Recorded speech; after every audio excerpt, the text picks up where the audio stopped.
തിരുവനന്തപുരം പള്ളിപ്പുറത്ത് ശക്തമായ മഴയിൽ വീടിന്റെ ഒരു ഭാഗം തകർന്നു. തലനാരിഴയ്ക്കാണ് വീട്ടിലുള്ളവർ രക്ഷപ്പെട്ടത്. ഹരികൃഷ്ണൻ ഒരിക്കൽ കൂടി ചേർന്നു തിരുവനന്തപുരത്തും. ഹരി, പലയിടങ്ങളിലും ശക്തമായ മഴയുണ്ട്, അതേസമയം തന്നെ മഴക്കെടുതിയും കുറവല്ല. എന്താണ് യഥാർത്ഥത്തിൽ ഈ തിരുവനന്തപുരത്ത് പള്ളിപ്പുറത്ത് സംഭവിച്ചത്?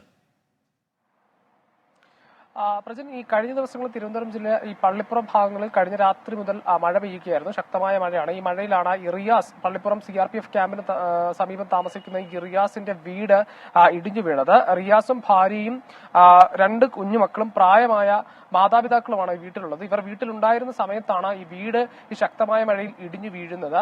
ഈ ചലിക്കാൻ കഴിയാത്ത പിതാവ് കട്ടിൽ കിടക്കുന്ന സമയത്താണ് ഇതുണ്ടായത്. പക്ഷേ തലനാരിഴയ്ക്ക് കുടുംബം രക്ഷപ്പെട്ടു എന്ന് വേണം പറയാൻ. മറ്റ് അത്യാഹിതങ്ങളൊന്നും സംഭവിച്ചിട്ടില്ല എന്നുള്ളതാണ് ഏറെ ആശ്വാസകരമായ കാര്യം. നിലവിൽ ഇവരെ ഈ കുടുംബത്തെ മറ്റൊരു വീട്ടിലേക്ക്, ബന്ധു വീട്ടിലേക്ക് മാറ്റി പാർപ്പിച്ചിട്ടുണ്ട്.